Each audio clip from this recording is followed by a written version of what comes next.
Assalamualaikum warahmatullahi wabarakatuh. Perkenalkan, nama saya Ilham Nur dengan NIM 2107352, Prodi Pendidikan Teknik Otomotif. Nah, di sini saya akan membuat tugas review poster expo dalam mata kuliah statistik dengan dosen pembimbing Ibu Miliana. Nah, langsung saja kita masuk ke tugasnya.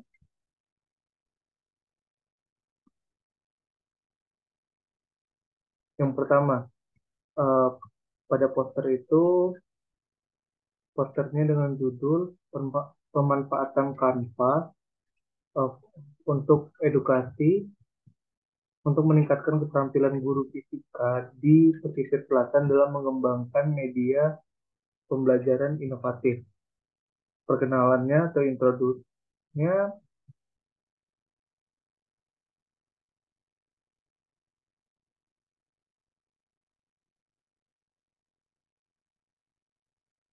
pemanfaatan teknologi dalam pendidikan memberikan manfaat positif baik bagi guru maupun peserta didik dengan menggunakan teknologi abstrak yang ada ditampilkan secara nyata.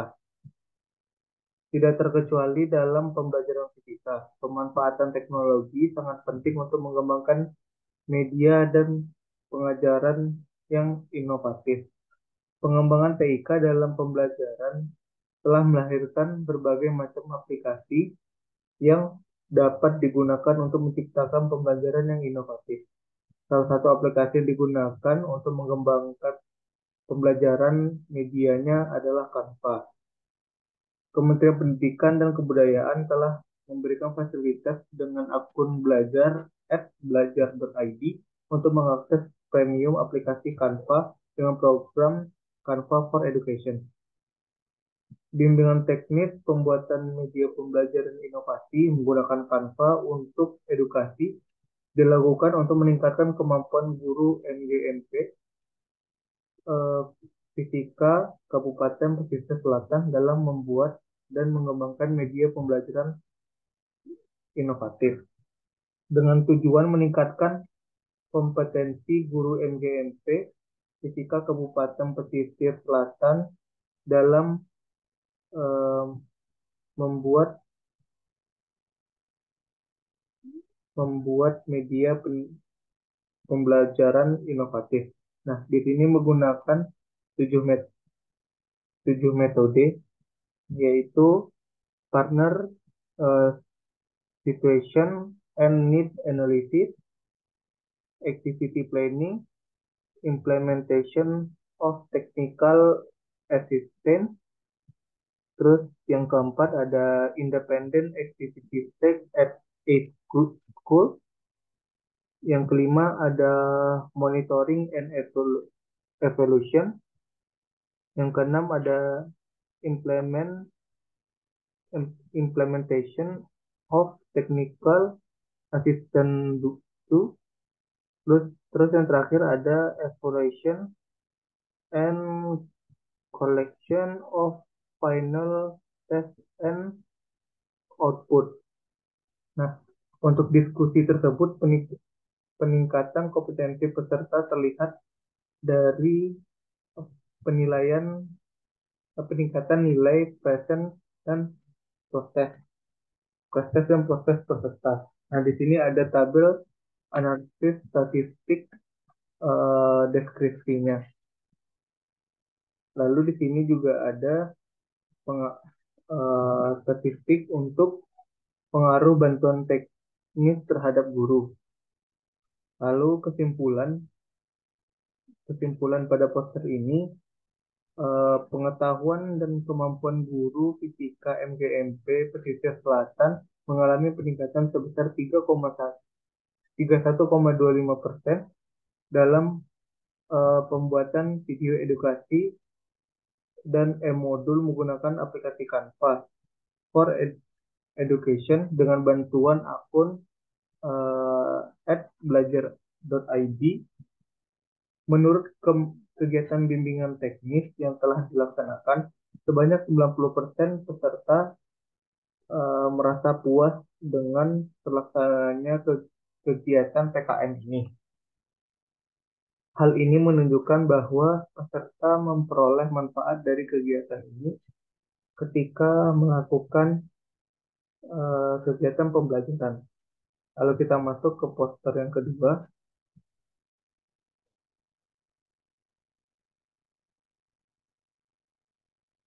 Dengan poster kedua dengan judul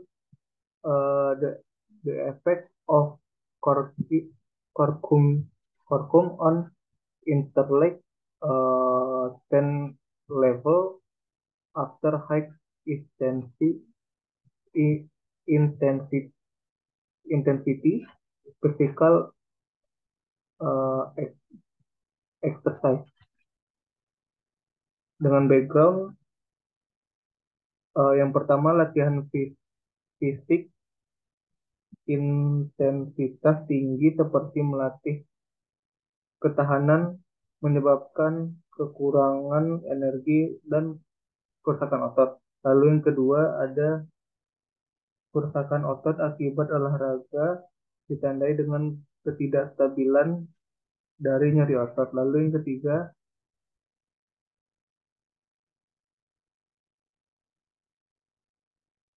nyeri otot yang diakibatkan eh, dapat membatasi performa setelah latihan. Yang keempat, yaitu nyeri otot disebabkan oleh peningkatan sitokin proinflamasi seperti tumor nekrosis faktor alfa dengan dan inter interleukin 10 dalam kurung IL-10 sebagai sebagai respon terhadap kerusakan otot. Lalu dengan tujuan yang pertama menganalisis pengaruh kurikulum terhadap kadar IL-10 setelah intensitas tinggi. Intensitas tinggi latihan fisik. Lalu yang kedua ada mengaji pengaruh kurkumin terhadap penurunan sitokin anti-inflamasi seperti IL-10 selama latihan fisik intensitas tinggi. Lalu yang ketiga ada menilai kerusakan otot akibat olahraga yang ditandai dengan munculnya nyeri otot. Dengan demikian nyeri otot yang akibatnya dapat membatasi performa setelah latihan. Lalu ada bahan dan metode. Uh, Jenis penelitian sekuensi eksperimen.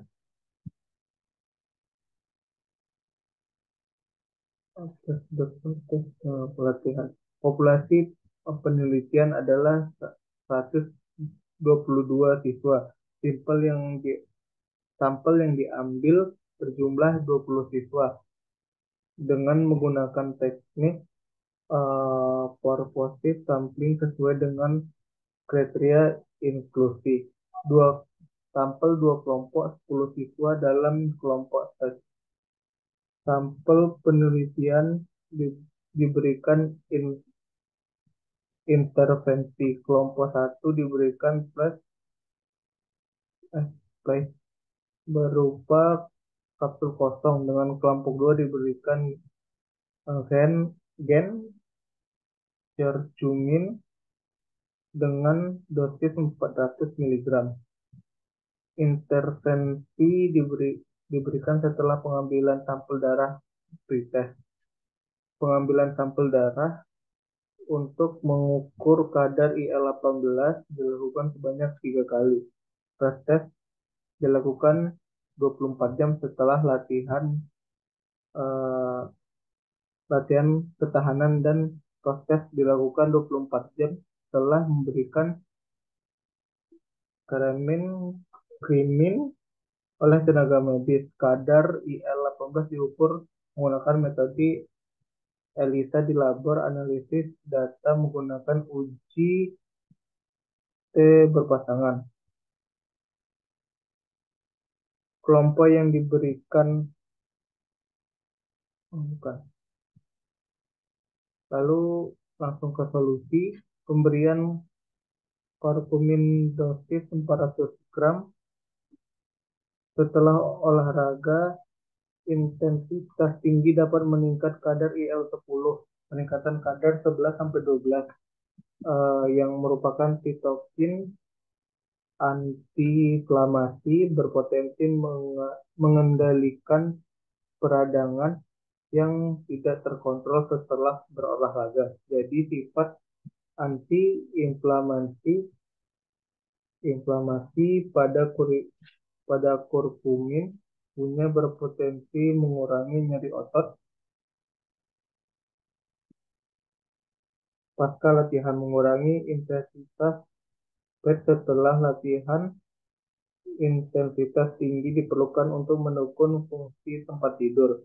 Tempat penelitian sangat menyarankan penggunaan kurkumin untuk mempunyai banyak manfaat positif bagi para pecinta olahraga. Nah, lanjut pada kesimpulan, pada tahun ini hasil optimum emosi glumina diperoleh dengan varian konsentrasi asam sulfat konsentrasi 6,0 m dengan rendaman sebesar 26,72%. Sampel $3 menunjukkan kadar A12 A1203 yang cukup besar, 72,98%. Apakah kadar SI02 akan hilang? Karakterisasi alumina dengan fitur menunjukkan adanya ALO dan ALOH. Alumina yang telah terekstraksi akan digunakan sebagai pengubah pembuatan elektroda pada metode voltammetri. Nah, tadi ada juga dengan tujuannya. Tujuannya mempelajari pengaruh variasi pada konsentrasi pelarut H2SO4, ekstraksi tersebut, shading karakteristik hama tanah Napa menggunakan instrumen OP dan SIR. Lalu selanjutnya yaitu poster selanjutnya, peran inovasi hijau sebagai moderator green supply chain manajemen terhadap kinerja lingkungan pada usaha kecil dan menengah. Nah, di sini latar belakangnya yang dibuat simple menggunakan ya seperti tabel-tabel mapping dengan masalah lingkungan, terus ada cabang-cabangnya lagi. Nah, tujuannya menganalisis peran manajemen rantai tanah, pasok ramah lingkungan terhadap kinerja lingkungan UKM di Sumatera Barat dengan mediasi inovasi ramah lingkungan. Bahan dan metode yaitu metodenya deskriptif asosiatif dengan sampel 367 UKM di Provinsi Sumatera Barat, data analisis, struktur, equation modeling.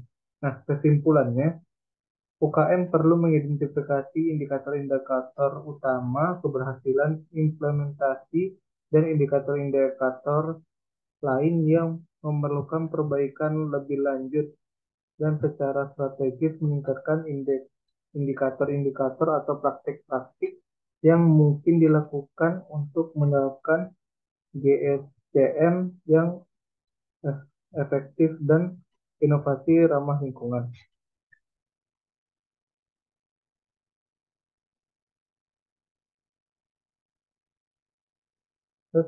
Lanjut ke poster selanjutnya,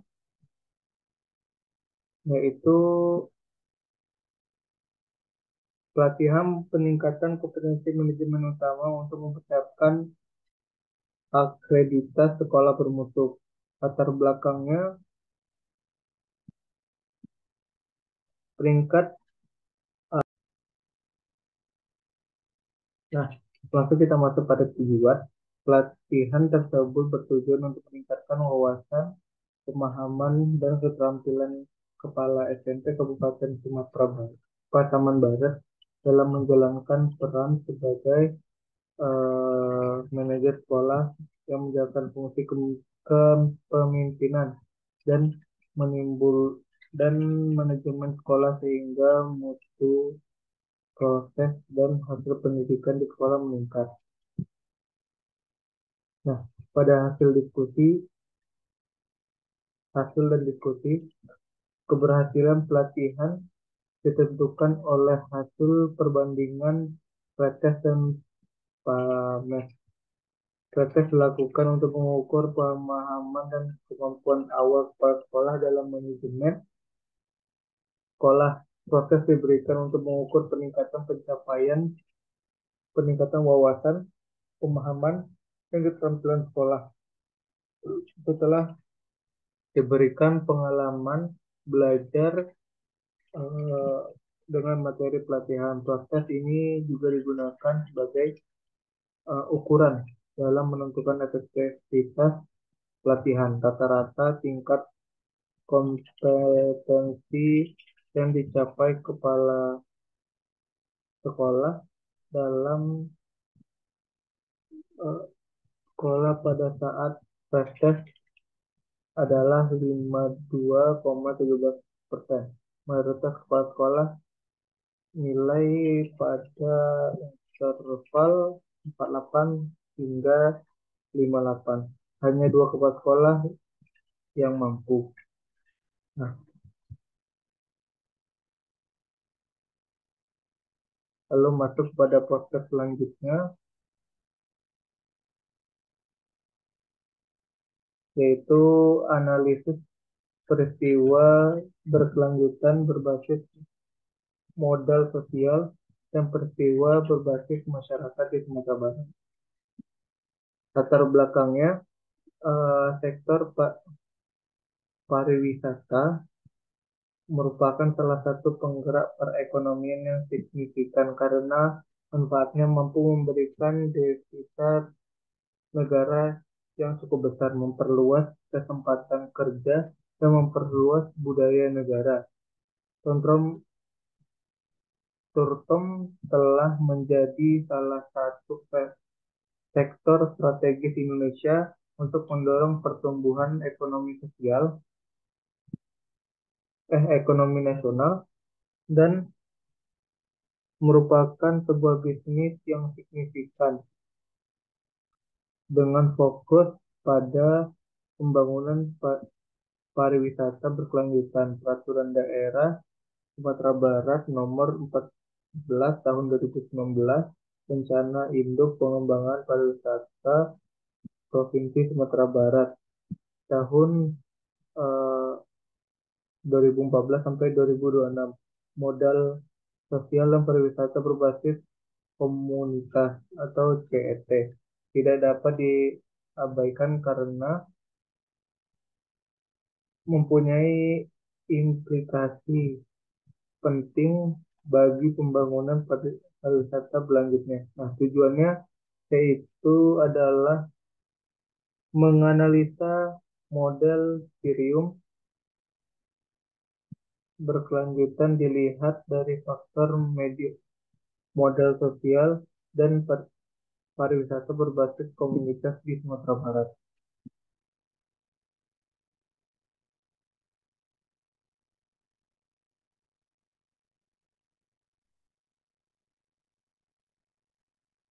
Nah, lanjut pada selanjutnya pengembangan modal delaying e-learning dalam pelatihan TEK.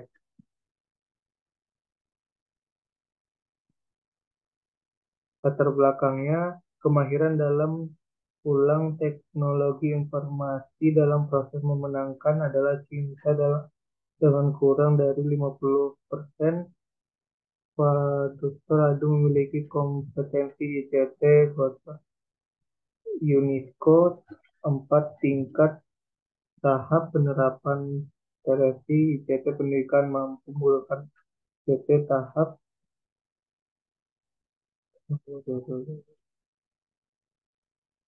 Kementerian Pendidikan dan Kebudayaan Republik Indonesia dari 28.000 penduduk hanya 48% yang menguasai level dan banyak yang sudah lulus level 2. Tujuannya,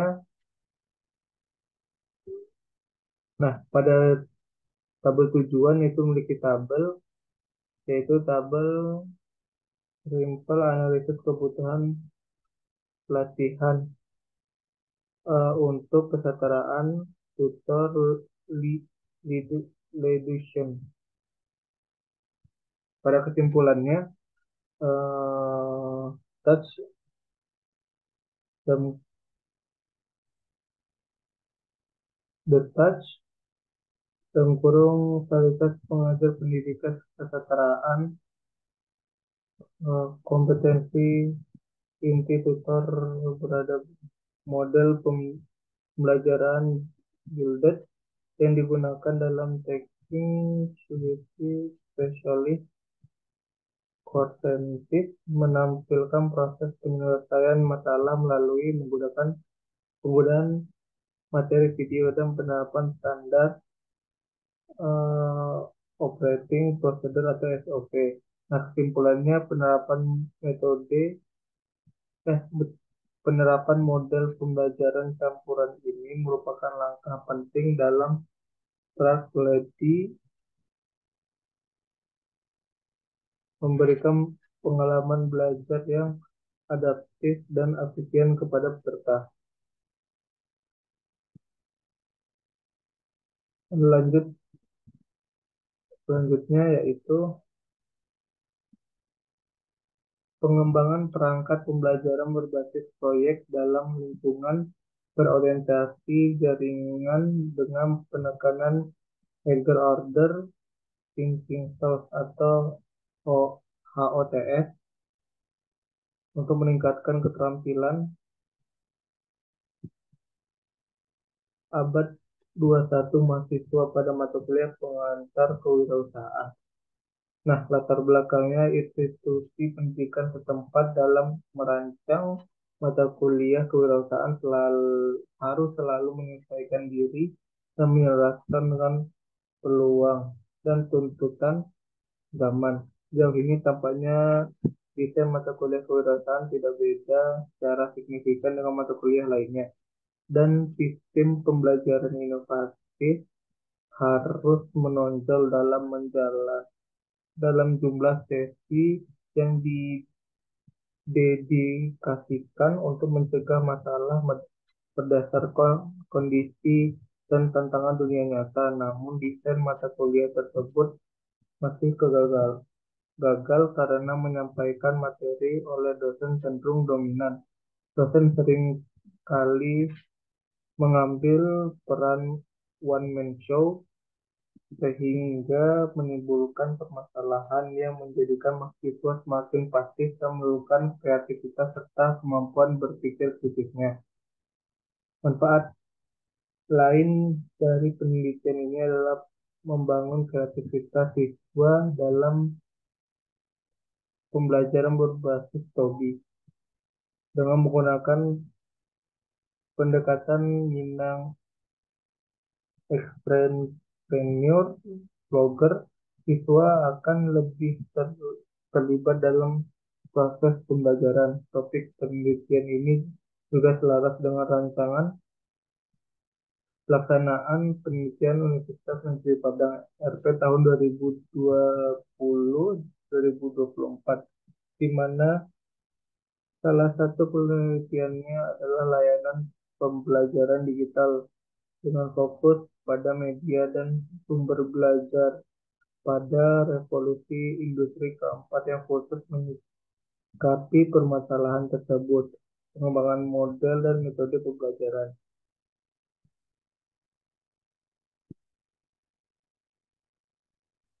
Lalu masuk kesimpulannya berdasarkan hasil analisis dapat disimpulkan bahwa faktor yang paling dominan mempengaruhi keputusan eh, konsumen adalah kepercayaan terhadap selebriti endorser. Konsumen memandang selebriti dapat memberikan inspirasi, memiliki prestasi, dan mempengaruhi yang cukup tentang produk produk yang diiklankan serta kesuksesan dalam karir sebagai pengaruh dalam keputusan pengambilan mereka.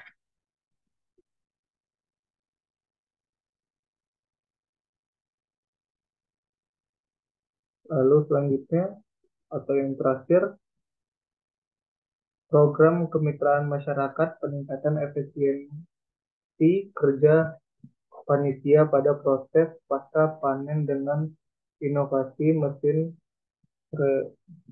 Poretokan, mesin perontok gabah sistem lorong embus. Nah,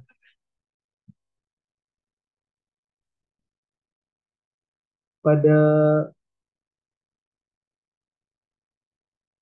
pada tujuannya pentingnya teknologi yang dapat meringankan pekerjaan petani khususnya pada proses pasca panen menjadi prioritas tim pengabdian.